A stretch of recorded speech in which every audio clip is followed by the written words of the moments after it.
pensar junts com es poden resoldre els problemes que tenim. I la primera cosa que us vull dir, mireu com l'he titulat, la pau és possible.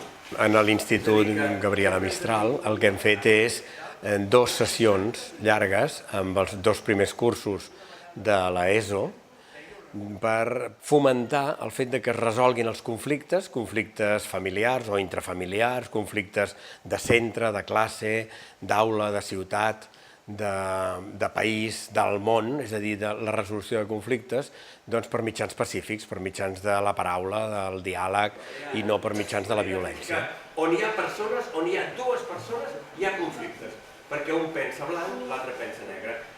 On hi ha 2 persones, 20 persones, 200 persones o 20.000 persones, hi ha conflictes. Ells també tenen conflictes amb companys, amb germans, amb pares i amb familiars. Per tant, ja poden començar a resoldre els conflictes a base de donar la seva opinió, una opinió sincera, a base de dialogar, a base d'escoltar i no a base de garrotades o de la llei del més fort.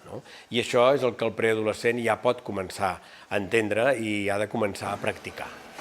Quines coses podem fer? Parlar, sí, molt bé. Parlar fins a cansar-se. Però, a més de parlar, hi ha una altra cosa que has de fer quan tu parles. Què és? Escoltar. Som un centre que estem molt preocupats i ens interessa molt tot el tema de valors. El projecte educatiu de centre ja contempla la necessitat d'aquest treball. I una jornada, què millor que una jornada en la qual des dels tallers, les xerrades, es treballessin tota aquesta sèrie de valors que és el que estem fent. Quan 2 estats o 2 enemics es fan la guerra, el que domina és la raó de la força. El qui és més fort, aquest domina. I això és utilitzar la raó de la força. Però fent un joc de paraules, l'important arribarà un dia en què s'imposarà la força de la raó. La paraula té molta força. Estem treballant valors de caràcter solidari, la solidaritat és un dels valors que es treballa en la col·laboració.